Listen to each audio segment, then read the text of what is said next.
প্রিয় দর্শক, UCB to the পয়েন্টে আপনাদের সকলকে স্বাগত জানাচ্ছি। আপনাদের সঙ্গে আছি আমি সামির হোসেন।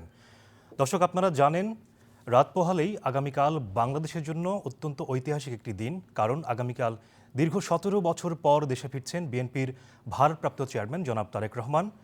শুধুমাত্র শহীদ রাষ্ট্রপতি জিয়াউর রহমান কিংবা বেগম খালেদা জিয়ার পুত্র হিসেবেই নয়, তিনি কিন্তু বিগত 17 বছরে দেশের বাইরে থাকলেও বাংলাদেশের রাজনীতিতে নিজেকে অত্যন্ত প্রাসঙ্গিক হিসেবে প্রতিষ্ঠিত করেছেন। আমাদের আজকের আলোচনার বিষয় তারেক রহমানের আগমন। আর এই বিষয়ে আলোচনা করার জন্য আমাদের স্টুডিওতে রয়েছেন জনাব শহীদুদ্দিন চৌধুরী এনি, যুগ্ম মহাসচিব, বাংলাদেশ জাতীয়তাবাদী দল বিএনপি। জনাব শহীদুদ্দিন চৌধুরী এনি, আপনাকে স্বাগত জানাচ্ছি আমাদের আজকের আলোচনায়। যেটি বলছিলাম যে আজকে রাত পোহালেই আগামীকাল বাংলাদেশের জন্য অত্যন্ত ঐতিহাসিক একটি দিন। আপনাদের জন্য নিশ্চয়ই এই দিনের তাৎপর্য আরও অনেক বেশি মহিমান্বিত। তারেক রহমানের যে এই যে দেশে ফেরা, এটার তাৎপর্যটা বা বাঙালির জন্য, বাংলাদেশের মানুষের জন্য কিংবা বিএনপির রাজনৈতিক দল হিসেবে বিএনপির জন্য কতটুকু তাৎপর্যপূর্ণ? জি, ধন্যবাদ। আমি চ্যানেল আই যারা দর্শক শ্রোতা রয়েছেন এবং যারা শুনছেন, সবাইকে বাংলাদেশ জাতীয়তাবাদী দলের পক্ষ থেকে আন্তরিকভাবে মোবারকবাদ জানাই, ধন্যবাদ জানাই। দেখুন, আমরা দীর্ঘদিন অপেক্ষা করে আছি এবং এই অপেক্ষাটা অনেক দিনের, বছরের পর বছর। আপনি বলেছেন 17 বছরের অধিক। তারেক রহমান নির্বাসিত জীবন যাপন করলেও আমাদের সঙ্গে কিন্তু খুব ঘনিষ্ঠ। আমাদের সঙ্গে বলতে আমি আমাকে বোঝাই নাই, বা বিএনপির সাধারণ নেতা কর্মীদেরকে শুধু বোঝাই নাই, দেশবাসীর সঙ্গে খুব ঘনিষ্ঠ হয়ে পড়েছেন উনি। এই যে ওনার সঙ্গে সারা দেশের মানুষের খুব কাছ থেকে মনে হয় যে দেখা সাক্ষাৎ, যদিও সেটা অনলাইনে, স্কাইপিতে, মিডিয়াতে, সোশ্যাল মিডিয়াতে খুব কাছাকাছি মানুষ, কিন্তু সাধারণ মানুষ আমরা খুব কাছ থেকে তাকে গত বছরগুলোতে দেখছি। এই যে তার সঙ্গে সম্পর্কটা মানুষের, সেটা একটা এমন একটা বন্ধন বা হৃদ্যতাপূর্ণ হয়ে পড়েছে। এটা হলো তারেক রহমানের সঙ্গে সাধারণ মানুষের যে সম্পর্ক, এবং সম্পর্কের মাধ্যমে আস্থা, বিশ্বাস সৃষ্টি হওয়া। এটা একদিনে হয় নাই।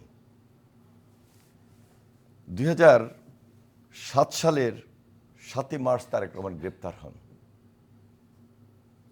এবং 2008 সালের 11 সেপ্টেম্বর উনি লন্ডন যান, যুক্তরাজ্যে। 2008 সালের 3 সেপ্টেম্বর তিনি জেল থেকে মুক্তি পান। প্রায় 18 মাস তিনি জেলে ছিলেন এবং জেলে যাওয়ার আগ মুহূর্ত 1/11, একটা সরকারের পরিচালনা করতে গিয়ে ভুল হতে পারে, অভিজ্ঞতার অভাব থাকতে পারে, কিন্তু তার মানে এই না 1/11-তে বিএনপিকে, খালেদা জিয়াকে প্রাইম মিনিস্টার ছিলেন এবং ওনার ছেলে জনাব তারেক রহমানকে এত অত্যাচার নির্যাতনের মধ্যে নিয়ে গিয়ে কারাগারে এইভাবে রাখা, সেখানে অত্যাচার করা, নির্যাতন করা এবং দেশ ত্যাগে বাধ্য করা, যদিও চিকিৎসার জন্য ওনাকে যেতে হয়েছে। এই জিনিসগুলা আজকে আমাদেরকে আবার নতুন করে স্মরণ করিয়ে দিচ্ছে সেই দীর্ঘদিন পর তারেক রহমান আসছেন। তারেক রহমান বাইরে থাকা অবস্থায় প্রতিনিয়ত আমাদের সঙ্গে কথা বলতেন। একটা ওয়ার্ড, ইউনিয়ন, থানা, পৌরসভা, উপজেলা, জেলা, কেন্দ্র, শুধু বিএনপিই না, তিনি পেশাজীবীদের সাথে কথা বলতেন। তিনি ডাক্তার, ইঞ্জিনিয়ার, এই যে লয়ার, এমনকি যারা কৃষক, শ্রমিক অথবা রাষ্ট্রবিজ্ঞানী, সমাজবিজ্ঞানী, এই ধরনের অনেকের সাথেই কিন্তু ওনার এঙ্গেজমেন্টটা বারবার হয়েছে। এই দীর্ঘ সময় উনি দেশের বাইরে থাকাকালীন আমাদেরকে গত 17 বছর আন্দোলন সংগ্রাম করতে গিয়ে অনেক পরিস্থিতি মোকাবেলা করতে হয়েছে। এবং সেই পরিস্থিতি আমরা ফিল্ডে থেকে যেভাবে মোকাবেলা করেছি, উনি বিদেশে থেকেও কম কিন্তু মোকাবেলা করেন নাই। একদিকে আমাদেরকে নেতৃত্ব দিয়েছেন, আরেকদিকে নির্বাসিত জীবন থাকা অবস্থায় ৭৫টা মামলার তিনি আসামি হয়েছেন। এবং তিনি একটা বক্তব্য দিবেন, একটা বিবৃতি দিবেন, একটা কথা মিডিয়াতে প্রকাশ করবেন, মুখ বদ্ধ করে তাকে রাখা হয়েছিল এবং কণ্ঠরোধ করে রাখা হয়েছিল। এখানে আমি একটি বিষয় যোগ মিডিয়াতে করতে তার চাই। কোনো ছবি, শুধু বক্তব্য শুধু ওনার বক্তব্য না, ওনার ব্যাপারে কিন্তু আমরা দেখেছি বিগত সময়গুলোতে নানান রকম সমালোচনা আলোচনা মানে তৈরি হয়েছিল। কিন্তু আমরা ৫ আগস্ট পরবর্তী সময়ে যেই তারেক রহমানকে আমরা দেখতে পেলাম বা দেশের মানুষ দেখতে পেয়েছে, যেই সমালোচনাগুলো কিংবা আলোচনাগুলো কিংবা এই যে হাওয়া ভবন কিংবা আরও বিভিন্ন বিষয় উঠে আসতো, আপনি নিশ্চয়ই জানেন। তো সেগুলোর সাথে ৫ আগস্ট পরবর্তী তারেক রহমানের যে কথা বলার ভঙ্গি, তার যে চিন্তা আমি ভাবনা, সেই কথাগুলো সেই বলেই জায়গাগুলো, কিন্তু আসছি। জি সেই জায়গাগুলো নিয়ে একটু যদি তো বলেন। এর মধ্যে এই যে আন্দোলন সংগ্রাম করে তিনি দলকে, দেশকে, দেশের মানুষের সঙ্গে থেকে এবং অন্যান্য রাজনৈতিক দলকে একত্রিত করে একটা নেতৃত্ব দেওয়া, এটা ওনার একটা যে চিন্তা, ওনার ধারণা, ওনার দূরদর্শী চিন্তা ভাবনা থেকেই এই জিনিসটা হয়েছে এবং আন্দোলনটা বেগবান হয়েছিল। ৫ই আগস্টের পর দেখেন, আমি জেলে ছিলাম ৫ তারিখে, এবং জেলখানা থেকে যখন সেই জেলার সুপার তারা এসে আমাদেরকে মোবাইল দিচ্ছে, কথা বলেন, সারা বাংলাদেশে আপনারা কথা বলে কন্ট্রোল করেন, বিচ্ছিন্ন বিক্ষিপ্ত অনেক ধরনের ঘটনা বিভিন্ন জায়গায় ঘটে যাওয়ার সম্ভাবনা। তারেক রহমানের একটা ভিডিও বার্তা আপনারা খেয়াল করবেন, এই এক ভিডিও বার্তার সঙ্গে সঙ্গেই সারা বাংলাদেশে, যেখানে যদি ওই দিন বা এর পরে ১ সপ্তাহ ধরে হাজার হাজার লোক মারা যেত, অবাক হওয়ার মতো কিছু ছিল না। এত অত্যাচার, এত নির্যাতন আমাদের উপর ছিল। ১৭ বছর কথা বলছি, শুধু বিএনপির নয়, সবার, সারা দেশের মানুষের এই পরিস্থিতি আমাদেরকে মোকাবেলা করতে হয়েছে। এবং ৬ তারিখে আমরা বের হই। ৫ তারিখে থাকা অবস্থায় জেলখানায় ওনার সঙ্গে, ম্যাডামের সঙ্গে আমরা কথা হওয়ার পর আমরা নিজেরা আমাদের এলাকাতে পর্যন্ত কথা বলেছি। উনি ভিডিও বার্তা দিয়েছেন, সবাই সেটা ধৈর্য সহকারে শুনেছেন এবং দায়িত্ব নিয়ে বিএনপি নেতাকর্মীরা সাধারণ মানুষের পাশে ছিলেন। আরেকদিকে বিভিন্ন প্রতিষ্ঠানগুলো যেন, বিশেষ করে থানা, এসপি অফিস, ডিসি অফিস, যেখানে একটা ক্রোধ ছিল, যেখানে একটা আক্রমণাত্মক চিন্তা চেতনা ছিল যে আঘাত করা যায় কিভাবে, এই ধরনের পরিস্থিতি উনি কন্ট্রোল করে ফেলেছেন ওনার সংগঠনের মাধ্যমে, ওনার নেতৃত্বের মাধ্যমে এবং সবাইকে আহ্বান জানানোর মধ্য দিয়ে। তো আজকে তারেক রহমান আসছেন, আমরা তো আগেই বলেছি দীর্ঘদিন সাধারণ মানুষ তার সঙ্গে এমনভাবে নিবিড় সম্পর্ক হয়ে গিয়েছে। ওনার আশাটাকে একটা ঐতিহাসিক দিন হিসাবে আমরা দেখছি। তিনি যখন আসবেন, আমার মনে হয় বাস্তবে আমরা দেখার পর আমরা এটাকে আরও বেশি বিশ্লেষণ করতে পারব। এখন পর্যন্ত যেই জিনিসগুলো আমরা লক্ষ্য করছি, যে গত কয়েকদিন যাবৎ সাধারণ নেতাকর্মীদের মধ্যে, মানুষের মধ্যে যে একটা উৎসাহ, উদ্দীপনা, স্বতঃস্ফূর্ততা, আরেকদিকে একটা আবেগ কাজ করতেছে। আবেগ আবার আমরা আপ্লুত হচ্ছি। কেন? যে তারেক রহমান আসছেন, তিনি কিন্তু খুব যে একটা উৎসাহ, উদ্দীপনা, একটা বড় সম্বর্ধনা নিয়ে আসছেন তা কিন্তু নয়। আমরা তাকে রিসিভ করতেছি, একটা অভ্যর্থনা জানাচ্ছি। উনি মায়ের কাছে যাবেন, মাকে দেখতে যাবেন, এখানে আবেগের ব্যাপার। জি, আমরা সে বিষয়ে জানতে চাই যে জনাব তারেক রহমান দেশে আসবে, নিশ্চয়ই অনেক বড় একটা ব্যাপার ঘটবে, আর আপনি সেখানে অত্যন্ত গুরুত্বপূর্ণ ভূমিকা পালন করবেন আগামীকাল। তিনি এয়ারপোর্ট থেকে যে প্রথমে যে অভ্যর্থনা, যে সংবর্ধনা দিবেন আপনারা, আমি সম্বর্ধনা বলছি না, এটাকে অভ্যর্থনা বলছি। অভ্যর্থনা দিবেন, তিনি সেখানে এসে যুক্ত হবেন। তো এই যে আসার যে পরিকল্পনাটা, কিংবা বিমানবন্দরে কারা ওনাকে রিসিভ করবেন, এই পুরো পরিকল্পনাটা একটু যদি বলতেন আমাদের। দেখুন, উনি আসছেন, প্রথমত এয়ারপোর্টে আমাদের স্ট্যান্ডিং কমিটি ওনাকে রিসিভ করবেন। ওনার ফ্যামিলি মেম্বার যারা আছেন, ওনার সহধর্মিণী এবং ওনার মেয়ে বা ওনার সঙ্গে আরও যারা সঙ্গী থাকবেন, ওনারা সরাসরি বাসায় চলে যাবেন ভিন্ন পথে। আমরা ভারপ্রাপ্ত চেয়ারম্যান, আমাদের স্ট্যান্ডিং কমিটি আমাদের 300 ফিটে যেখানে আমরা সবাই জমায়েত হব, রাস্তার দুই পাশে হয়তোবা সাধারণ মানুষের একটা উৎসাহ উদ্দীপনার মধ্য দিয়ে, সেখানে আবেগ এর মধ্য দিয়ে সবাই তাকে রিসিভ করবেন। ওখানে আমরা একটা মঞ্চ করেছি, সেই মঞ্চের মধ্যে উনি হায়েস্ট আমার মনে হয় 30 মিনিট উনি থাকবেন, জাস্ট কৃতজ্ঞতা প্রকাশ করার জন্যে। এরপরে ওনার প্রোগ্রামটা হলো এবার কেয়ার হসপিটালে, সেখান থেকে তিনি সরাসরি বাসায় চলে যাবেন। আমরা প্রোগ্রামটাকে যদিও খুব একটা আনুষ্ঠানিকতার মধ্যে রাখি নাই, কিন্তু আমরা লক্ষ্য করছি যে বাস্তবতা আজকে থেকে আমরা উপলব্ধি করছি, বা গত কয়েকদিন যাবত থেকে উপলব্ধি করছি, দীর্ঘদিনের ওই যে প্রতীক্ষা কবে নাগাদ আসবেন। যেহেতু তিনি কালকে 12টার সময় এসে নামবেন, তখনই আমরা একটা শুকরিয়া আদায় করব, মোনাজাত দেব। এর আগেই আমাদের এয়ারপোর্টে আমাদের স্ট্যান্ডিং কমিটি যখন রিসিভ করবেন, উনি সরাসরি আসতে হয়তো একটু সময় লাগবে। সেখানে মিডিয়ার অনেক কর্মী আপনাদের থাকবে, এবং সিকিউরিটির জন্য অত্যন্ত গুরুত্বপূর্ণ যেটি, তার জন্য সেখানে সিকিউরিটির আইন শৃঙ্খলা রক্ষাকারী বাহিনী সরকারের, আমরা তাদের কাছে সহায়তা চেয়েছি, ওনারা সহযোগিতা করবেন।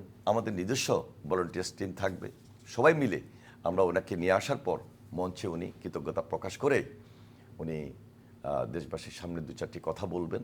কথা বলেই আমাদের প্রাণপ্রিয় নেত্রী, দেশনেত্রী বেগম খালেদা জিয়া দীর্ঘদিন থেকে অসুস্থ, রাজধানীর এবার কেয়ার হসপিটালের পার্শ্ববর্তী, সেখানে যাবেন, মায়ের সঙ্গে দেখা করবেন। এই যে আবেগ, এবং সেখানে আমরা যেটা জানতে পেরেছি যে সাবেক প্রধানমন্ত্রী বেগম খালেদা জিয়া, তারেক রহমানের যে আগমন, সেই খবরটি তিনি পেয়ে অত্যন্ত খুশি হয়েছেন সন্তানের দেশে আগমন উপলক্ষে। তো ওনার এখন শারীরিক অবস্থা কি, বা কোন পর্যায়ে আছেন?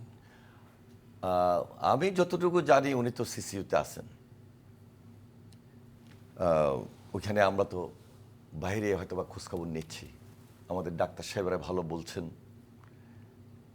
এখন পর্যন্ত খুব ভালো অবস্থায় উনি আছেন বলার কোনো সুযোগ নাই।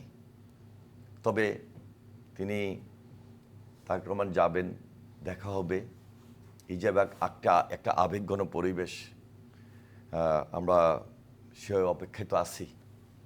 এবং খুব বেশি করে বলার মতো এখানে আসলে কিছু নাই।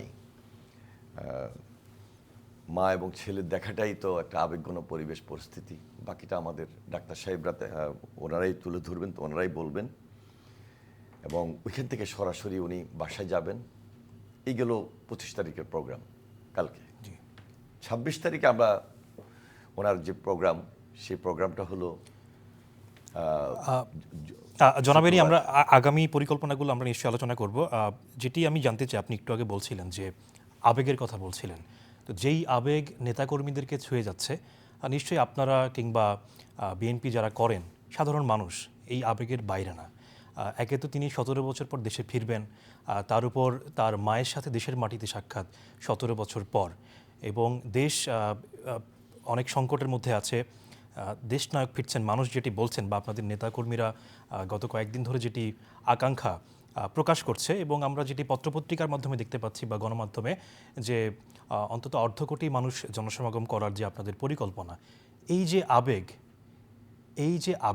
এই যে মায়ের সাথে ছেলের সাক্ষাৎ, কিংবা তিনি যখন 300 ফিটে অভ্যর্থনা মঞ্চে উঠে দাঁড়াবেন, এই যে জনস্রোত, এই আবেগ আপনারা সামাল দিবেন কিভাবে?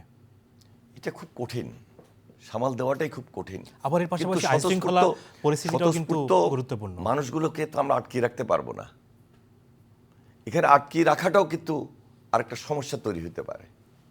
এই জন্য আমাদের ভলান্টিয়ার্স টিম, আমাদের নেতৃবৃন্দের নেতৃত্বে এবং সরকারের আইনশৃঙ্খলা বাহিনীর সহযোগিতায় আমরা এমনভাবে কিছু ডিরেকশন দিচ্ছি যে কোথায় গাড়িগুলো থাকবে, কোথায় বিভিন্ন গাড়িগুলো আসার পর মানুষ পায়ে হেঁটে হয়তো বা আসবে, ইভেন বিমানবন্দরে যাত্রীরা কিভাবে যাবে, সেখানে আমাদের একটা হেল্প ডেস্ক আছে, আমরা তাদেরকে পৌঁছিয়ে দেওয়ার জন্য আমাদের বাইক সামনে থেকে তাদের গাড়িগুলোকে আমরা পাস করে দেওয়ার ব্যবস্থা করব, অ্যাম্বুলেন্সগুলোকে আমরা ডিরেকশন দিয়ে পৌঁছিয়ে দেওয়ার ব্যবস্থা করব। এবং এই মানুষগুলোকে যেন একটা শৃঙ্খলের মধ্যে নিয়ে আসা যায়, সেটাই আমরা চেষ্টা করছি। আমরা বিচ্ছিন্নভাবে যেন কোনো কিছু না হয়, আমাদের নেতাকর্মীদেরকে আমরা আজকেও বিভিন্নভাবে মঞ্চে গিয়ে আমরা সেটা দেখাশোনা করছি, সেখান থেকে ব্রিফিং করেছি, আমাদের ভলান্টিয়ার্স টিমদেরকে আমরা গাইড করতেছি, ব্রিফিং দিচ্ছি। সব কিছু মিলে কালকে যদি বন্ধের দিন 25 তারিখ 26 তারিখ বন্ধ, পরপর 3 দিন বন্ধ, এই বন্ধটাও আমাদের জন্য অনেকটা সহায়ক।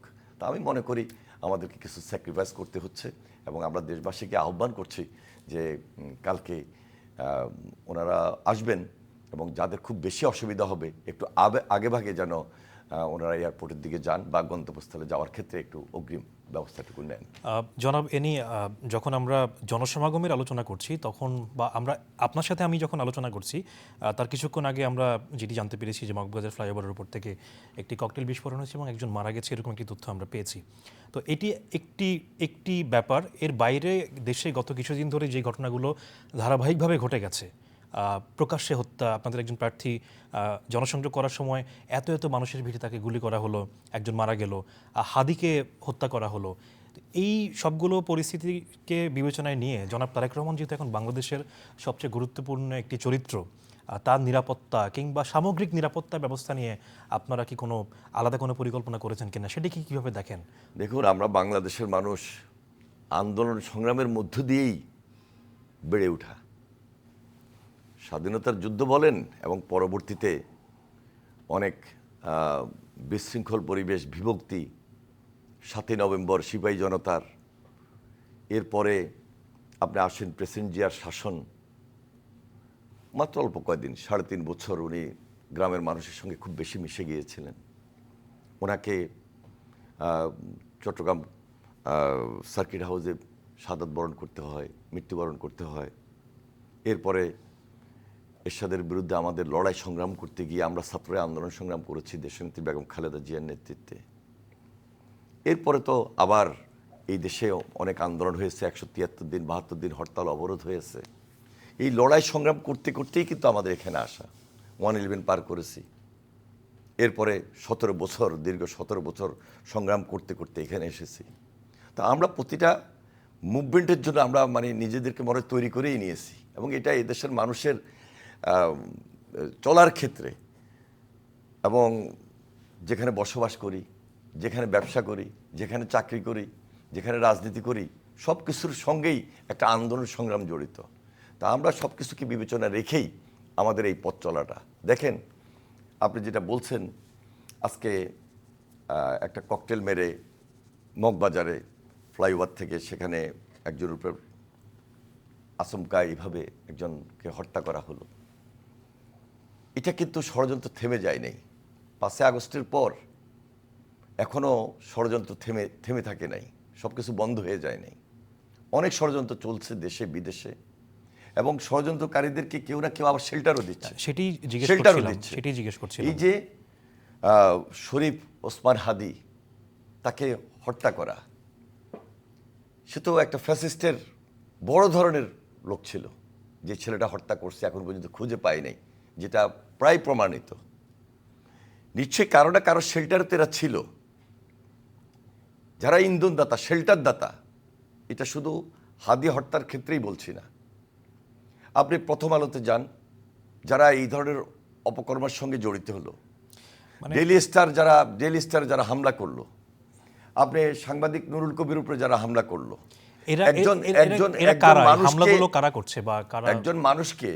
একজন মানুষকে জ্বলন্ত আগুনে পুড়িয়ে মারা। আমার লক্ষ্মীপুরে একটা বাড়িতে আমার বিএনপির একজন নেতা থাকেন, বিএনপির সহসাংগঠনিক সম্পাদক, গ্রামের চর এলাকায়, সে খুব অ্যাক্টিভ। তার বাড়ির চারপাশে হয় পেট্রোল দিয়ে অথবা গান পাউডার দিয়ে জ্বালিয়ে দিয়ে তার পরিবারকে মেরে ফেলার যে প্ল্যান, এগুলো কিন্তু একটা যোগসূত্র। এরা কারা করছে? এরা কারা, এটাই তো প্রশ্ন, এটাই তো বের করতে হবে। তো সেই জায়গায় সরকারকে তো আপনারা সহযোগিতা করছেন। আমরা সরকারকে সহযোগিতা করছি এবং করেও যাব, কারণ আমাকে একটা নির্বাচিত সরকার হাতে ক্ষমতা ছেড়ে দিতে হবে, নিয়ে যেতে হবে। কারণ একটা নির্বাচিত সরকার যতটুকু স্ট্রেংথ নিয়ে এগুলোকে ফেস করবে, মোকাবেলা করবে, একটা অন্তর্বর্তীকালীন সরকারের পক্ষে এটা খুব টাফ। কিন্তু এই সরকার দিয়েই কিন্তু আমার স্বাভাবিক জীবনে চলে যেতে হবে। আমি তো এই লড়াই সংগ্রাম থেকে সারা জীবন মিছিল করব, মিটিং করব, আন্দোলন করব, সংগ্রাম করব, এর মধ্যে থাকলেই তো চলবে না। দেশটাকে তো তৈরি করতে হবে, দেশটাকে তো আমার নতুন করে নির্মাণ করতে হবে। তো সেই জন্য নতুন বাংলাদেশ গড়তে হলে একদিকে নির্বাচিত সরকার, আরেকদিকে এই সরকারকে সহযোগিতা করা, এবং এই নির্বাচিত সরকার করার ক্ষেত্রে আমরা তো দীর্ঘদিন আমাদের বিএনপির রাজনীতি থেকে আমরা কিছু সংস্কারের কথা বলেছি।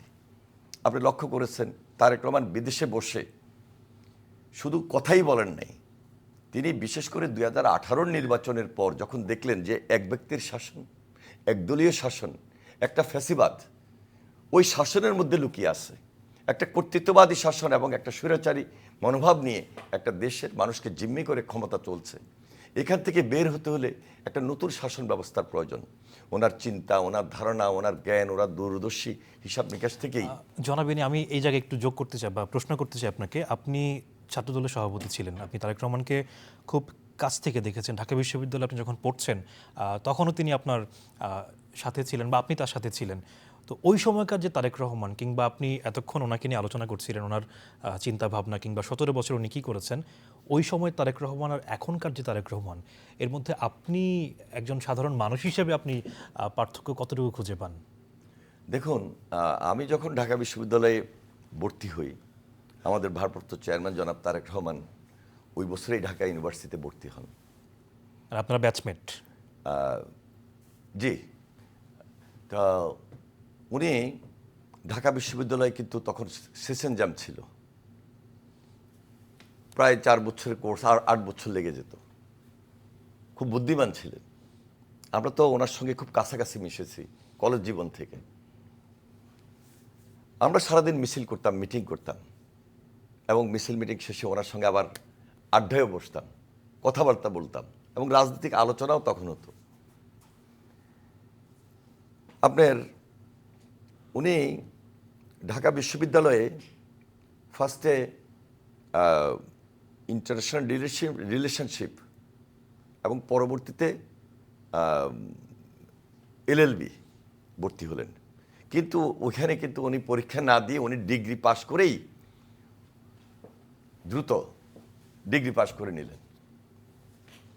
কিন্তু তার যে মেধা, সেটা সবচেয়ে বেশি প্রকাশ পেল তার এই যে ছাত্র রাজনীতি শেষে।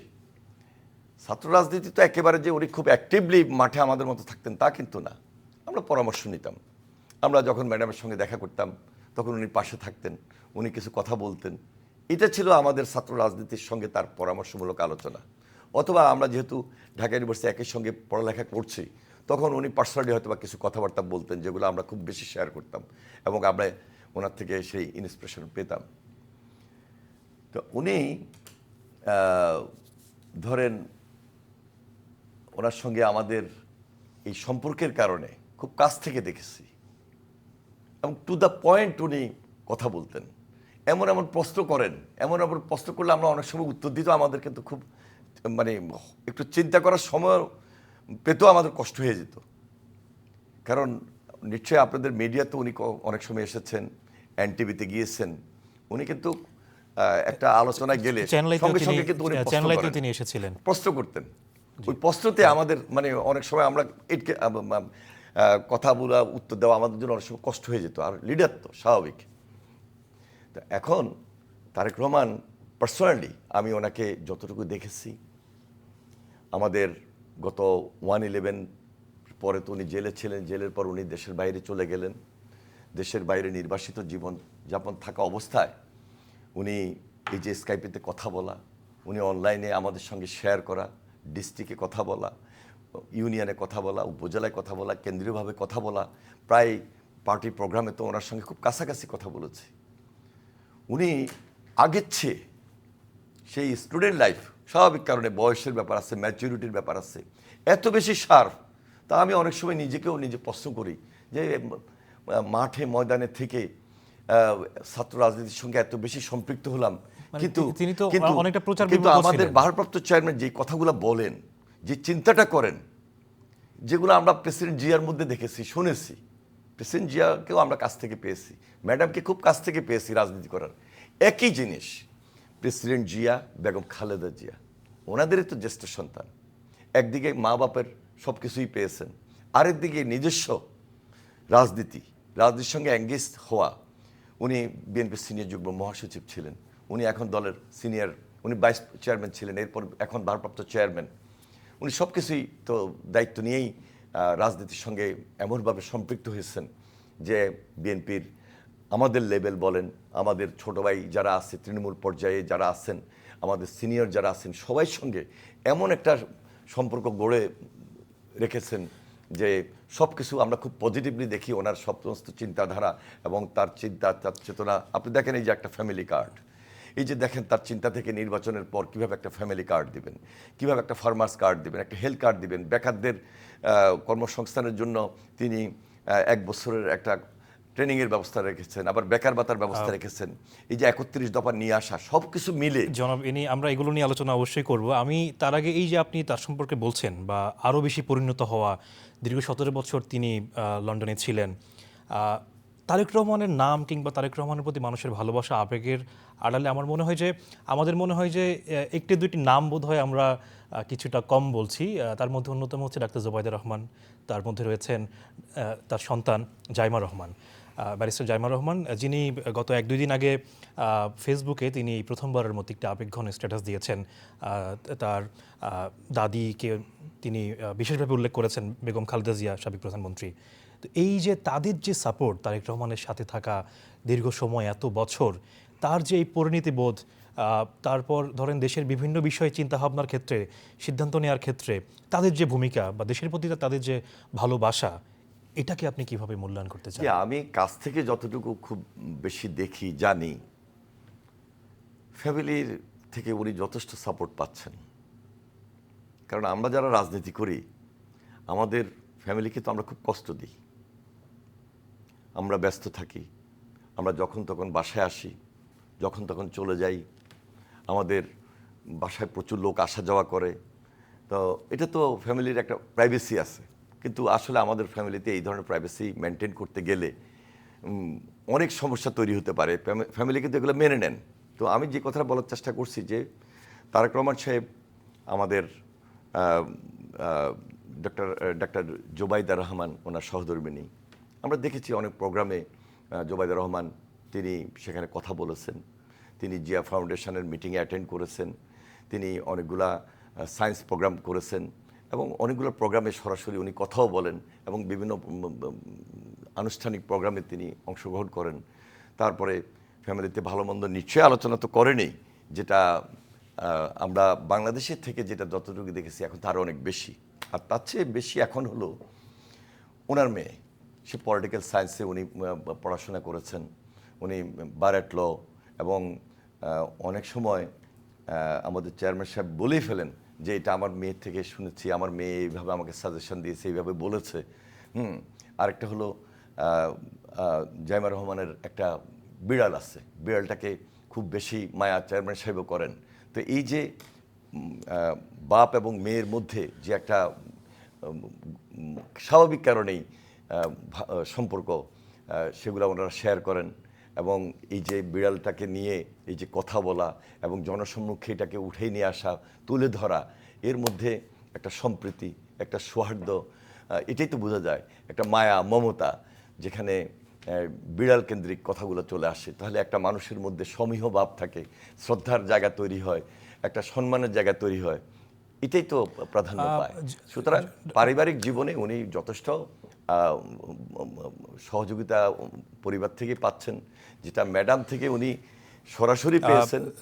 জনাবিনী, আপনার সাথে আমরা আরও কথা বলবো। দর্শক, আমাদের আলোচনা চলবে, আমাদের সঙ্গে যুক্ত থাকুন চ্যানেলের ফেসবুক এবং ইউটিউবে। তার আগে বলে রাখি যে বিএনপি সরকার ক্ষমতায় থাকাকালীন সময় 2001 থেকে 2005, এই সময়ে চ্যানেলের পরিচালক ও বার্তা প্রধান জনাব শাইখ সিরাজ বিএনপির ভারপ্রাপ্ত চেয়ারম্যান তারেক রহমান একটি সাক্ষাৎকার নিয়েছিলেন। সেই সাক্ষাৎকারটি আগামী শুক্রবার রাত 8:20 চ্যানেল আইতে প্রচার করা হবে, আপনারা নিশ্চয়ই দেখবেন। জি জি, আমি যেটা বলার চেষ্টা করছি যে পারিবারিক জীবন উনি যথেষ্ট সহযোগিতা ফ্যামিলি থেকে পাচ্ছেন, ভবিষ্যতে আরও বেশি পাবেন।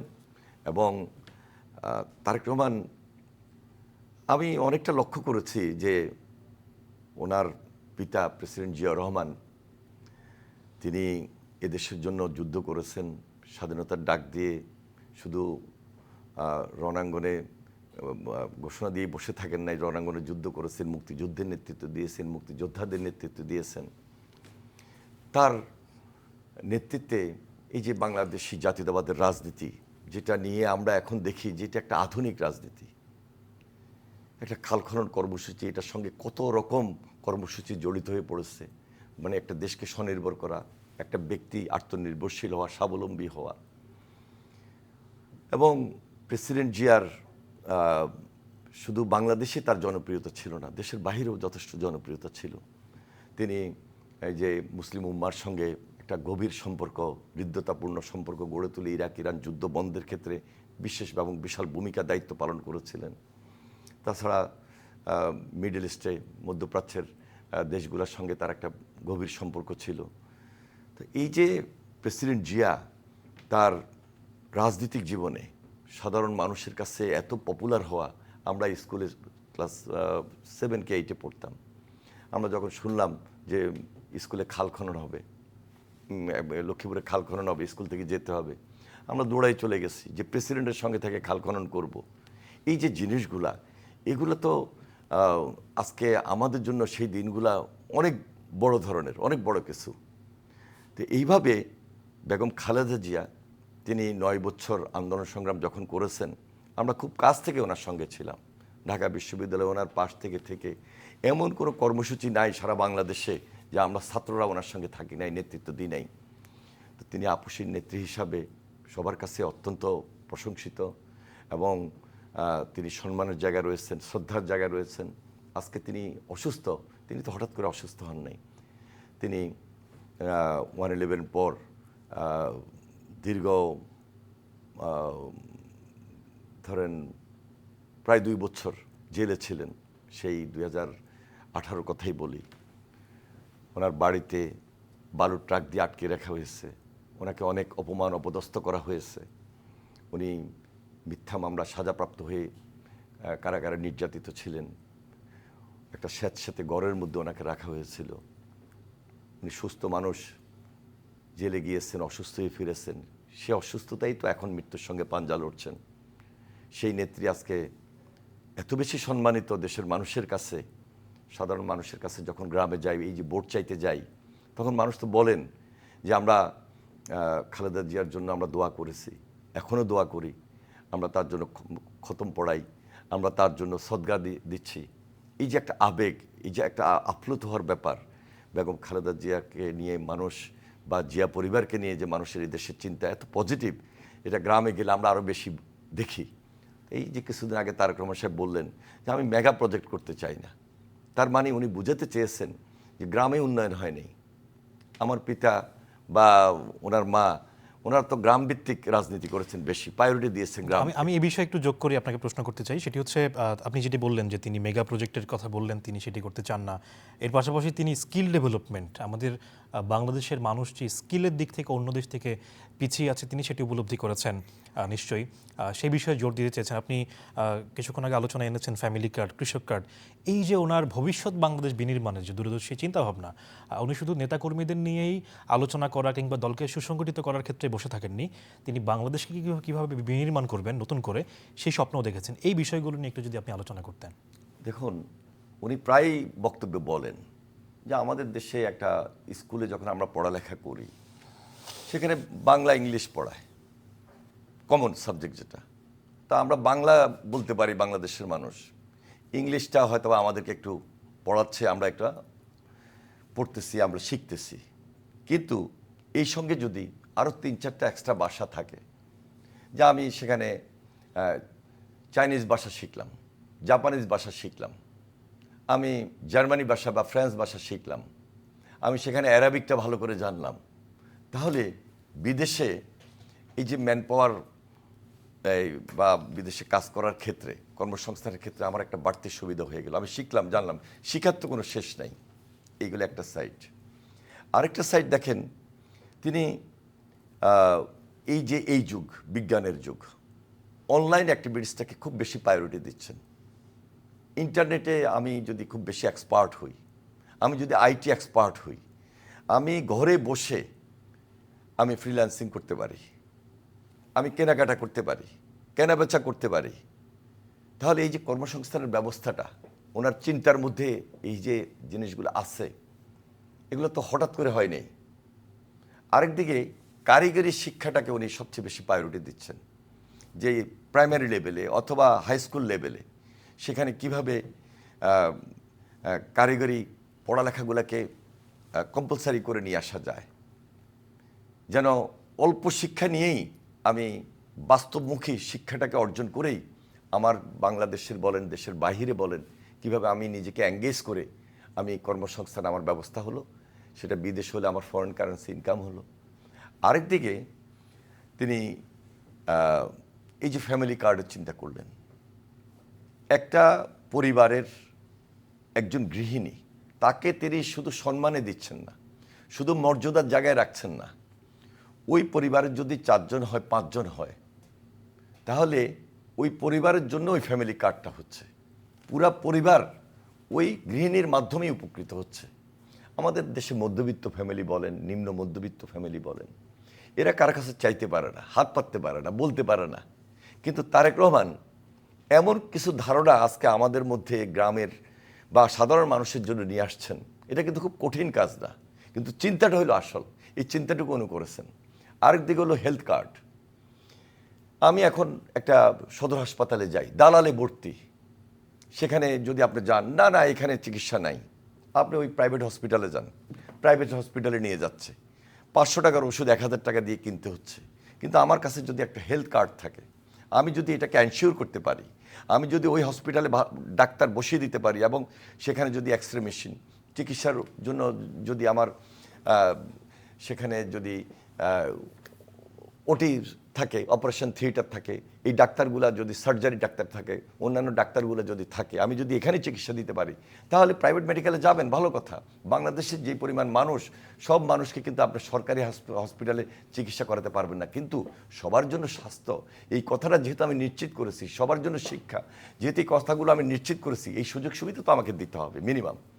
সেটার জন্য তিনি চিন্তা করেছেন, এবং চিন্তা করেছেন বলেই এই যে 31 দফার মধ্যে একজন মুক্তিযোদ্ধা, তার জন্য কি করা দরকার, একজন মুক্তিযোদ্ধা ফ্যামিলির জন্য কি করা দরকার, সেই জিনিসগুলো উনি চিন্তা করেছেন। একজন মিডিয়া কর্মীর জন্য, একজন ফ্রি মিডিয়ার জন্য কি করতে হবে, সেটাকে উনি প্রায়োরিটি দিচ্ছেন। সবার জন্য স্বাস্থ্য, সবার জন্য শিক্ষা, তারপরে নারীদের মর্যাদা দেওয়া, এই জিনিসগুলা। তারপরে আরেকটা আসেন, এই যে বাংলাদেশের রাজনীতিতে আপনি মিডিয়ার কথা বলছিলেন। আমরা অতি সম্প্রতি দেখেছি যে পত্রিকা অফিসে অগ্নিকাণ্ডের ঘটনা ঘটেছে। এরপর আপনারা মিডিয়া সেলে আপনি দায়িত্বে আছেন। আপনি মিডিয়া সেলের আপনার পক্ষ থেকে আপনারা প্রতিটা টেলিভিশনের মালিক, সম্পাদক যারা আছেন তাদেরকে আপনারা ডেকেছেন, কথা বলেছেন, তাদের কথা শুনেছেন। মিডিয়ার প্রতি আপনাদের বার্তা যদি আমি আরেকবার যদি দর্শকদের উদ্দেশ্যে বলতে বলি, আপনি কি বলতে চান? এই যে ভয়ের সংস্কৃতি, সেটি কি চালু থাকবে নাকি? আমি একজন ব্যক্তি, রাজনীতি করতে করতে এখানে এসেছি, আমি ছাত্র রাজনীতি করেছি। আমি যদি আমার বিএনপিকে এইভাবে চিন্তা করি, বিএনপি প্রেসিডেন্ট জিয়াস, ওনার হাত দিয়ে উনি তৈরি করেছেন বিএনপির রাজনীতি, ওনার রাজনৈতিক দর্শন আদর্শ।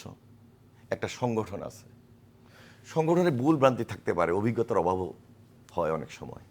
সব কিছু যে আমি সৈশুদ্ধভাবে সব করে ফেলতে পারবো, একটা মানুষেরও তো ভুল হয়, আমারও তো ভুল হয়, ভুল হবে। তাহলে একটা রাজনীতি করার ক্ষেত্রে আমার ভুলটাকে ধরিয়ে দিবেন কারা? মিডিয়া কর্মীরাই তো ধরে দিবেন, পত্রিকা ধরে দিবে, ইলেকট্রনিক্স মিডিয়া ধরে দিবে, সোশ্যাল মিডিয়াতে তো এখন অনেক রকমের কথাবার্তা আসে, কিন্তু আসল কথাটা কোনটা সেটাও বেছে নিতে হবে আমাকে। কিন্তু সঙ্গে সঙ্গে আমি রিয়েক্ট করে আমি যদি আপনার উপর আঘাত করতে যাই, আপনাকে যদি হুঙ্কার দিয়ে উঠি, তাহলে তো আমার এই রাজনীতি করার অর্থই নেই, রাজনীতির প্রয়োজন নাই। তাহলে আমার ভুলটা কে ধরিয়ে দিবে? আবার সেই দিনের আমরা মিটিংয়ে যখন সম্পাদক এবং আপনাদের গণমাধ্যম নেতৃবৃন্দকে আমরা তারেক রহমানের স্বদেশ প্রত্যাবর্তন উপলক্ষে আহ্বান করেছি, মত বিনিময় সভা করেছি, সেখানে এই যে ডেইলি স্টার মাহফুজ আনাম সাহেব স্পষ্ট বলেছেন, মতিউর রহমান সাহেব বলেছেন, আর অন্যান্য সম্পাদকরা বলেছেন যে আমরা যদি ভুল করি আমাদের ভুলটা ধরিয়ে দিবেন, আমরা ক্ষমা চেয়ে নিব। আপনারা যদি ভুল করেন সেটাও আমরা ধরিয়ে দিব, এবং সেখান থেকে আপনারা সৈশুদ্ধ হয়ে দেশটা পরিচালনা করবেন, এটাই তো হওয়া উচিত। কিন্তু আমরা যদি একেবারে আপনার ওসমান হাদিকে মৃত্যুর পর 7 দিন সিঙ্গাপুরে বা 8 দিন সিঙ্গাপুরে ছিল, মৃত্যুর সঙ্গে পাঞ্জা লড়েছে, লাশ নিয়ে আসলো, আনার পর এই যে একটা গ্রুপ গিয়ে পত্রিকা অফিসে হামলা চালালো, আগুন দিয়ে জ্বালিয়ে দিল। তাই এটা তো ওসমান হাদির যে স্বপ্ন ছিল সেই স্বপ্নটাকে ভঙ্গ করে দেওয়া হলো। অথবা আমরা যে সাধারণ স্বাভাবিক যে রাজনীতিটা জনগণের জন্য করি সেটাকে থমকিয়ে দেওয়া হলো। সামনে একটা নির্বাচনে আবহাওয়া তৈরি হলো, নির্বাচনের একটা পরিবেশ। এই পরিবেশটা তৈরি করার ক্ষেত্রে গত 17 বছর লড়াই তো করেছি, জীবন দিয়েছি, আত্মহত্যা দিয়েছি, গুম হয়েছে, খুন হয়েছে, অত্যাচার হয়েছে, নির্যাতন হয়েছে, মামলা হামলার শিকার হয়েছি। আমি একা না, শুধু বিএনপি নেতা কর্মী না, সাধারণ মানুষ, সকল রাজনৈতিক দল, সর্বশেষ জুলাই আন্দোলন যারা করেছিল, মেধার জন্য যারা লড়াই করেছে, সংগ্রাম করেছে, তারা কি আত্মহত্যা দেয় নাই? হেলিকপ্টারের গুলি কি তাদের গায়ে লাগে নাই? আমার গায়ে, আপনার গায়ে লাগে নাই? নির্যাতন তো সবাইকে সহ্য করতে হয়েছে। যার কারণে আজকে এই যে নির্বাচনটা খুব গুরুত্বপূর্ণ, এর মধ্যে গত 15 মাস সংস্কার হয়েছে, সংস্কার টু দ্য পয়েন্ট সংস্কার হয়েছে। এই যে তারেক রহমান যে 31 দফাটা দিল, এই সংস্কারের সঙ্গে তো অনেকটা মিল খুঁজে পাই। যেখানে দ্বিকক্ষ বিশিষ্ট পার্লামেন্টের কথা আমরা তুলে ধরলাম, তারেক রহমান তার দৃষ্টিভঙ্গি থেকে তার 31 দফায় তুলে এনেছেন। তারেক রহমান যেখানে শেষ পর্যন্ত বললেন যে একজন প্রধানমন্ত্রী 2 বারের বেশি থাকবে না, সেটাই তো হলো। এগুলো তারেক রহমানের চিন্তা, দূরদর্শিতা এবং তার উদারতাও এখানে পার্টিসিপেট করেছে। এখন সব কিছু মিলে নির্বাচনী যখন একটা আবহাওয়া তৈরি হলো, এর মধ্যে আজকে যারা এই ধরনের ষড়যন্ত্রে লিপ্ত হচ্ছে তাদেরকেই ফাইন্ড আউট করতে হবে। এরা নির্বাচনের জন্য বাধা, অবশ্যই এরা চায় না যে নির্বাচনটা হয়ে যাক, যেটা আওয়ামী লীগ কোনোদিন চাইতে পারে না বা চায়নি। তাহলে আওয়ামী লীগকে আজকে যারা শেল্টার দিচ্ছে, জানাবেন এরা কারা যারা চাচ্ছে না নির্বাচনটা হোক? এটা সরকারকে খুঁজে বাইর করতে হবে। আমি যদি এখন এক কথায় বলে দিতে যাই, তাহলে এই যে আমাদের মধ্যে দীর্ঘ 16-17 বছর 15 মাসের যে একটা ঐক্য, এই ঐক্য বিনষ্ট করে আমি কোনো কথা এখানে বলতে চাই নাই। আমি শুধু এটাই বলবো, তারেক রহমান বলেছেন 31 দফার ভিত্তিতে জাতীয় ঐক্যমতের সরকার আমরা গঠন করতে চাই। আপনি ঐক্যের কথা বলছেন, নির্বাচনের কথা বলছেন। আমরা দেখতে পেয়েছি যে আজকেও আপনারা যুগপৎ আন্দোলনে যারা আপনাদের সাথে ছিল তাদের অনেককে আপনারা মনোনয়ন দিয়েছেন এবং কিছু কিছু সিদ্ধান্ত আমরা যেটি অনেকে আবার বিএনপিতে যোগ দিয়েছেন, আবার কিছু কিছু সিদ্ধান্ত কোনো দলের ক্ষেত্রে বিএনপির সাথে আসার ক্ষেত্রে বা বিএনপিতে যোগ দেওয়ার ক্ষেত্রে জনাব তারেক রহমান আসা বা তার সাথে বসার এরকম কিছু প্রক্রিয়া আছে কিনা, বা সার্বিক প্রক্রিয়াটা কোন জায়গায় আছে এখন? একজন রাজনীতিবিদ বা একটা দলের নেতৃত্ব দিচ্ছেন, বৃহৎ দল বাংলাদেশ জাতীয়তাবাদী দল, যেই দলের নেতা শহীদ রাষ্ট্রপতি জিয়াউর রহমান ছিলেন, যে দলের নেত্রী চেয়ারপারসন এখনও বেগম খালেদা জিয়া, ভারপ্রাপ্ত চেয়ারম্যান জনাব তারেক রহমান, এই রাজনৈতিক দলের কাছে তো প্রত্যাশার জায়গা অনেক বেশি। সাধারণ মানুষের প্রত্যাশা, আমার দলের নেতাকর্মীদের প্রত্যাশা এবং বিভিন্ন রাজনৈতিক দল যারা যুগপৎ আন্দোলন সংগ্রাম করেছে আমাদের সঙ্গে, তাদের প্রত্যাশার জায়গা তো এখানেই। সবাই তো যার যার অবস্থান থেকে দেশটা নির্মাণ করার ক্ষেত্রে, বিনির্মাণের জন্য নিজেকে এঙ্গেজ করতে চায়। সেখানে তারেক রহমান তো খুব বেশি উদার আমি মনে করি, এবং তার এই উদারতার কারণে তিনি অনেকেই অ্যাকোমোডেট করেছেন, অনেকেই ডেকে এনেছেন। এগুলো জিয়া রহমান সাহেবও করতেন। আমরা শুনতাম যে জিয়া রহমান সাহেব ওনার জীবদ্দশায় উনি যখন প্রেসিডেন্ট ছিলেন, রাষ্ট্রনায়ক ছিলেন, রাষ্ট্রপতি ছিলেন, উনি কোন বিশেষজ্ঞ, কোথায় এক্সপার্ট, সেই লোকটাকে খুঁজে নিয়ে আসতেন এবং বিভিন্নভাবে তার সঙ্গে কথা বলতে শেয়ার করতেন। আমাদের তারেক রহমান সাহেবকে আমরা দেখি তো কাছের থেকে, অনেক সময় আমরা মনে করি হ্যাঁ আমরা এতদিনের ত্যাগী কর্মী, আমাদেরকে বাদ দিয়ে ওকে নিয়ে আসছে। নো, আনতে হবে তো, দেশটাকে চালাইতে হবে সবাই মিলে। এককভাবে যে আমরা শুধু বিএনপি কয়েকজনে করি, নেতৃত্ব দিই, বা আমরা বিএনপি ঘরনার, সবাই তো না। যখন ভোটটা হয় মাঠে, শুধু কি আমার বিএনপির কয়েকজন নেতা কর্মী সমর্থক ওরাই কি আমাকে ভোট দিয়ে বানান? না, সাধারণ মানুষ যারা বিএনপির কর্মকাণ্ড, তারেক রহমানের কর্মকাণ্ড, তারেক রহমানের নেতৃত্ব, তারেক রহমানের নেতৃত্বের প্রতি আস্থা, বিশ্বাস, বেগম খালেদা জিয়ার প্রতি রেসপেক্ট, আপসীর নেতৃত্ব এবং প্রেসিডেন্ট জিয়ার রাজনৈতিক দর্শন দেখেই তো আমাদেরকে ভোটটা দেন। আরেকদিকে আমি একজন এমপি প্রার্থী, আমি সামনে ভোট করছি, এর আগেও আমি 2 বার ইলেকশন করেছি। আমাদেরকে যারা ভোট দেয় তারা তো দেখে যে হ্যাঁ আমি আমার এলাকায় এই প্রার্থীটাকে বেছে নিব, তার দ্বারা আমার কাজটা কতটুকু হবে, তার রাজনৈতিক দূরদর্শিতা কী, সে মানুষের সঙ্গে কিভাবে মিশছে, সে মানুষের সঙ্গে সময় দিচ্ছে কিনা, আমার অতীতে তার কমিটমেন্ট আর এখনকার কমিটমেন্টের মধ্যে আমার মিল খুঁজে পাই কিনা, এগুলো অনেকগুলো ব্যাপার জড়িত। সুতরাং রাজনীতি একটা কঠিন জিনিস, অনেক বাস্তবতায় আমাদেরকে বাস্তবতার মুখোমুখি হয়ে আমাদেরকে চলতে হয়, ফিল্ডে আমাদেরকে সময় দিতে হয়, রাত দিন 24 ঘন্টা, যেটা বললাম অনেক সময় ফ্যামিলি ফেড আপ হয়ে যায়, তারপরও আমাদেরকে হাসি মুখে কথা বলতে হয়। আমরা ফ্যামিলিতে আসে অনেক সময় সময় দিতে পারি না, কিন্তু সাধারণ মানুষের সামনে আমাদের কথাগুলো বলতে গিয়ে কোনো সময় যেন আমরা আর চোখে না তাকাই, আমরা যেন মানে একটু হাসি মুখে কথা বলি, এটা মানুষের প্রত্যাশা। সেই জায়গা থেকে আমরা এই কঠিন রাজনীতি বাংলাদেশের প্রেক্ষাপটে আমাদেরকে করতে হয় এবং আমরা মানুষের সঙ্গে সেভাবে চলছি। আমার দৃঢ় বিশ্বাস ইনশাল্লাহ আমাদের ভারপ্রাপ্ত চেয়ারম্যান তারেক রহমান সাহেব যখন আসবেন বা আসার আগেও যে মনোনয়নগুলো উনি ওনার নেতৃত্বে আলাপ আলোচনা করে আমাদের স্ট্যান্ডিং কমিটির মাধ্যমে দেওয়া হয়েছে, সবাই তারেক রহমানের বা দলের এই সিদ্ধান্তটাকে মেনে নিয়েই আমরা সামনে ভবিষ্যৎ বাংলাদেশটাকে গড়ার ক্ষেত্রে, সুন্দর নির্বাচনটা উঠে আসার ক্ষেত্রে এই সরকারকে সহযোগিতা করবই। আমরা একটা নিরপেক্ষ নির্দলীয় সুন্দর নির্বাচনটা চাই, শান্তিপূর্ণ নির্বাচন চাই, যে নির্বাচনে এখনও অনেক থ্রেট আছে, অনেক সমস্যা আছে। এই জন্যই বলেছি যুদ্ধ, হামলা, মামলা, আন্দোলন, সংগ্রাম এগুলোকে রেখেই তো আমাদের পথ চলা, এবং এর ভিতর দিয়ে নির্বাচনটাকে আমাদেরকে আদায় করে নিতে হবে। নির্বাচনটা কিন্তু আজকে আমার প্রয়োজন না, নির্বাচনটা এই দেশের ব্যবসায়ীদের প্রয়োজন, সাধারণ একটা মানুষের প্রয়োজন, একটা কৃষকের প্রয়োজন, একটা শ্রমিকের প্রয়োজন, একটা ছাত্রের প্রয়োজন, একটা যুবকের প্রয়োজন, একটা তরুণের প্রয়োজন। শুধু রাজনীতিবিদদের জন্য, একটা পার্টির জন্য কিন্তু নির্বাচন না। পুরো বাংলাদেশে যদি আজকে নির্বাচনটা টাইমলি যদি না হয়, অর্থনৈতিক সমস্যা, দ্রব্যমূল্যের ঊর্ধ্বগতি, আইন শৃঙ্খলার অবনতি, সব কিছু মিলে আমরা কিন্তু কঠিন একটা ব্যর্থ রাষ্ট্রে পরিণত হয়ে যাব এবং একটা ভয়ঙ্কর জাতিতে পরিণত হয়ে যাব, যেটা আফগানিস্তানে হয়েছিল দীর্ঘদিন। সুতরাং কোনোভাবেই যেন বাংলাদেশ আফগানিস্তান না হতে পারে, সেই দিকে আমাদেরকে নজর দিতে হবে। এই জন্য আজকে যারা এই ষড়যন্ত্রকে শেল্টার দিতে চায়, এই ষড়যন্ত্রকে যারা শেল্টার দিয়ে আজকে এই যে হাদিকে হত্যা করছে, আজকে যারা একটা মানুষকে পুড়িয়ে হত্যা করছে, জীবিত মানুষকে পুড়িয়ে হত্যা করছে, ডেইলি স্টারকে আজকে আগুন ধরিয়ে দিচ্ছে, আপনার প্রথম আলোকে আগুন ধরিয়ে দিচ্ছে, সাংবাদিক নুরুল কবিরের উপর হামলা হচ্ছে, আজকে এই যে মগবাজারে একজনকে বোম মেরে আঘাত করে তাকে হত্যা করা হলো, আমার লক্ষ্মীপুরে একটা পরিবারকে গান পাউডার অথবা পেট্রোল দিয়ে আগুন দিয়ে জ্বালিয়ে দিয়ে দুইজনকে হত্যা করে দিল। এগুলা কি? এগুলা যদি বন্ধ করতে হয়, এখান থেকে যদি আমাদের উত্তরণ ঘটাইতে হয়, আমাদেরকে যদি এই সন্ত্রাসমুক্ত, এই যে অত্যাচার, নির্যাতন এবং আমাদের দেশে যে ষড়যন্ত্রটা হচ্ছে, এই ষড়যন্ত্র ওভারকাম করে একটা সুন্দর বাংলাদেশ গড়ার ক্ষেত্রে সবাইকে এগিয়ে আসতে হবে। প্রয়োজনে সরকারের পাশাপাশি প্রত্যেকটা ব্যক্তির দায়িত্ব, প্রত্যেকটা নাগরিকের দায়িত্ব এই নির্বাচনটাকে উঠে আনার জন্য পাহারা দেওয়া। আমরা যেভাবে 5 তারিখের পর পাহারা দিয়েছি, প্রয়োজনে নির্বাচনটাকেও পাহারা দিতে হবে, পাহারা দিয়ে নির্বাচন আদায় করে নিতে হবে আমাদের প্রয়োজনে, দেশের প্রয়োজনে, বাংলাদেশের প্রয়োজনে। তারেক রহমান 5 আগস্টের যে আন্দোলন বা জুলাই আগস্টের যে আন্দোলনটা, সেই আন্দোলনে তিনি ভূমিকা রেখেছেন। তিনি যে ছাত্র নেতৃবৃন্দ আছে এখন, এনসিপি যারা নেতৃবৃন্দ আছেন কিংবা এর বাইরে যারা আছেন, তাদের সকলের সাথে তার তার সাথে যোগাযোগ ছিল।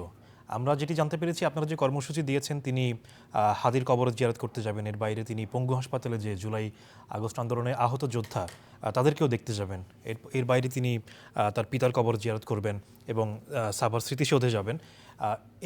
এই বিষয়গুলো নিয়ে যদি একটু বলতেন ছোট্ট করে। জি, আমি হয়তোবা আপনার সময়ও শেষ। আমি এর পাশাপাশি সম্পর্কে একটি প্রশ্ন করে রাখি, সেটি হচ্ছে যেহেতু তারেক রহমান আসছেন, আমরা দীর্ঘ আলোচনা করেছি, অনেক বিষয় উঠে এসেছে। আমি মনে করি আপনার নেতাকর্মী আছেন, অঙ্গ সংগঠন আছে, ছাত্রদল, যুবদল, আপনি ছাত্রদলের প্রেসিডেন্ট ছিলেন, এর বাইরে সাধারণ মানুষ, সবার একটা উচ্ছ্বাস থাকবে। এই সামগ্রিক আগামীকালকের দিনটা নিয়ে আপনি যদি কোনো বার্তা তাদেরকে দিতে চান, এই দুইটা মিলিয়ে যদি বলেন। আমরা এটা আজকে থেকেই, গত কয়েকদিন থেকে বলা শুরু করেছি। আমাদের সকল দায়িত্বশীল নেতৃবৃন্দ যে যে যে যে ডিস্ট্রিক্ট থেকে আসি না কেন, যে ইউনিট থেকে আসি না কেন, খুব ধৈর্য ধরতে হবে এবং একটা শান্তিপূর্ণ, বিশৃঙ্খলা যেন না হয়, কারোর সঙ্গে কারোর যেন দুইটা কথা না হয়। এই ধরনের অনেক বড় বড় মিটিংয়ে অনেকের সঙ্গে হাতাহাতি পর্যন্ত হয়ে যেতে পারে, সেটাও যেন না হয়। সব ব্যাপারে ধৈর্য ধরে আমাদের নেতা আসছেন এবং নেতাকে আমরা রিসিভ করব। নেতা তারেক রহমান তিনি মায়ের সঙ্গে দেখা করবেন। এই যে পথ চলাটা, এটা যেন খুব নির্বিঘ্নে সুন্দরভাবে হয়, সে আহ্বানটুকু আমাদের নেতাকর্মীদের জন্য রইল। পাশাপাশি বিগত আন্দোলন সংগ্রামে সর্বশেষ সময়ের কথাটা বলছি, যে সময়টা জুলাই আন্দোলন হয়েছিল ৩৬ দিন, আমি ২৫ জুলাই আমি গ্রেপ্তার হয়েছি। তার আগ পর্যন্ত আমরা সার্বক্ষণিক আমাদের নেতৃবৃন্দের সঙ্গে ফিল্ড পর্যায়ে যেমন যোগাযোগ রেখেছিলাম, তেমনি আমাদের সিনিয়র পর্যায়ে ভারপ্রাপ্ত চেয়ারম্যান থেকে শুরু করে আমাদের মহাসচিব সহ স্ট্যান্ডিং কমিটির নেতৃবৃন্দের সঙ্গে আমরা যোগাযোগ রেখেই এই আন্দোলন এবং অন্যান্য রাজনৈতিক দলের সঙ্গে আমরা এমনভাবে সম্পৃক্ত ছিলাম, সেখানে এই যে নতুন করে যারা এখন পার্টি করেছে, তার আগে তো তারা কোটা বা মেধার জন্য আন্দোলন করেছে, তাদের সঙ্গে আমাদের সম্পৃক্ত ছিল, যোগাযোগ ছিল। আমি ডিবি অফিসে গিয়ে তাদেরকে পেয়েছি, ডিবি অফিসে গিয়ে তাদের অত্যাচার নির্যাতনের কাহিনীও শুনেছি, এবং ডিবি অফিসে আমাদের উপর যেই ধরনের অত্যাচার নির্যাতন হয়েছে, তাদের উপর অত্যাচার নির্যাতন হয়েছে, কেউ আমরা ভুলে যাই নাই। সুতরাং ওই সময়টায় তারা, যারা ডিবি অফিসে ছিলাম, গ্রেপ্তারকৃত ছিলাম, এর বাহিরে যারা ছাত্র নেতৃত্বে ছিল, এনসিপির নেতাদেরকেই বলেন বা তৎকালীন বৈষম্য বিরোধী ছাত্র আন্দোলনের যারা নেতৃত্ব দিয়েছেন, তাদের সঙ্গে কিন্তু সরাসরি ভারপ্রাপ্ত চেয়ারম্যানের কয়েকবার কথা হয়েছে। সেই কথার মধ্যে তারেক রহমান পরামর্শ দিয়েছেন তাদেরকে প্রোগ্রাম করার ক্ষেত্রে আমাদের যে ছাত্র সংগঠন তারা কিভাবে থাকবে, তারা কিভাবে তাদেরকে সহযোগিতা করে মিলেমিশে একটা ঐক্যবদ্ধ আন্দোলন করা যায়, একটা লড়াই করা যায়, সংগ্রাম করা যায়, সেটাকে বেগবান করার ক্ষেত্রে তার মুখ্য ভূমিকা ছিল। তারেক রহমান, এই জন্যই বলছি যে এই যে আন্দোলন সংগ্রামের ক্ষেত্রে তার যে মুখ্য ভূমিকা, এটা একদিনও হয়ে ওঠে নাই। দীর্ঘদিনে তার নিজস্ব চিন্তা, ধারণা, দূরদর্শী চিন্তা থেকে নতুনভাবে বাংলাদেশকে গড়া, সেটা তিনি ধীরে ধীরে তার অভিজ্ঞতা দিয়ে তিনি অর্জন করেছেন। যেহেতু তার পিতাকে খুব কাছে থেকে দেখেছেন, তার মার রাজনীতিকে খুব কাছ থেকে দেখেছেন, এবং নিজে সরাসরি রাজনীতি করে দীর্ঘ ১৭ বছর আরও যে আন্দোলন সংগ্রামে নিজেকে এঙ্গেজ করা, এর মধ্য দিয়ে তিনি একটা পরিপূর্ণ নেতৃত্ব আজকে আমাদের সামনে, বাংলাদেশের সামনে তিনি হাজির হচ্ছেন। আমরা বা হাজির হয়েছেন ইতিমধ্যে। আমরা দেশবাসীকে আমি আহ্বান করব, সকল পর্যায়ে যেখানেই থাকি না কেন, আমরা তারেক রহমানের হাতকে শক্তিশালী করার জন্য, তাকে ভালো পরামর্শ দেওয়ার জন্য, এবং তিনি অনেক সময় পরামর্শ গ্রহণও করবেন, এই ধরনের একটা উদ্যোগও আমরা নিয়েছি। হয়তো বা প্রতি সপ্তাহে বা প্রতি মাসে তিনি অনেকের পরামর্শ গ্রহণ করবেন, এই ধরনের একটা চিন্তা আমাদের পার্টির মধ্যে আছে। ইতিমধ্যে তিনি নির্বাচনের আগে কি করেছেন, কি করছেন, কি করবেন, ইশতেহারে কি থাকবে, যদিও ৩১ দফা আমরা দিয়েছি, নির্বাচনের পরে আমরা কি কি কাজগুলো করব, প্রথম ১ বছর, ২ বছর, ৩ বছর, এই প্ল্যানগুলো উনি থ্রো করে দিয়েছেন, এবং ওনার চিন্তা ধারণার মধ্যে ইতিমধ্যে আমরা সকল প্রস্তুতি নিয়েই আজকে দেশবাসীর সামনে হাজির হচ্ছি। আমার দৃঢ় বিশ্বাস আগামী দিনে যে বাংলাদেশের নির্বাচন, এই নির্বাচনে যে রেজাল্ট আসবে, বাংলাদেশ জাতীয়তাবাদী দল বিএনপি এই দেশের নেতৃত্ব দিবে, এবং আমাদের ভারপ্রাপ্ত চেয়ারম্যান জনাব তারেক রহমান এই দেশের নেতৃত্ব দিবেন। আমরা তার হাতকে শক্তিশালী করব ইনশাআল্লাহ। জনাব শহীদুদ্দিন চৌধুরী, এ নিয়ে আপনাকে অসংখ্য ধন্যবাদ। আপনি সময় দিয়েছেন, অত্যন্ত গুরুত্বপূর্ণ একটি দিন আপনাদের জন্য আজকে। আপনি নিজেই অনেক দায়িত্বশীল ভূমিকা পালন করছেন, সেই জায়গা থেকে আপনি দীর্ঘ যে পথ চলা, সেই সবগুলো আপনি তুলে ধরেছেন। তারেক রহমানের চিন্তা, চেতনা, ভাবনা সব কিছু তুলে ধরেছেন, এবং নেতাকর্মীদের বিষয়ে আপনি বার্তা দিয়েছেন। আপনাকে অসংখ্য ধন্যবাদ জানাচ্ছি। দর্শক, আপনারা আমাদের আলোচনা শুনেছেন, দীর্ঘ সময় ধরে আমরা আলোচনা করেছি তারেক রহমানের দেশে ফেরা, তার চিন্তা ভাবনা, কিংবা ভবিষ্যৎ বাংলাদেশ বিনির্মাণে তিনি যেই স্বপ্ন দেখেন, যে পরিকল্পনাগুলো তিনি গ্রহণ করেছেন, সেই পরিকল্পনার আমরা আশা করি সবটুকুই জনাব শহীদুদ্দিন চৌধুরী এনি তার আলোচনায় তুলে ধরেছেন।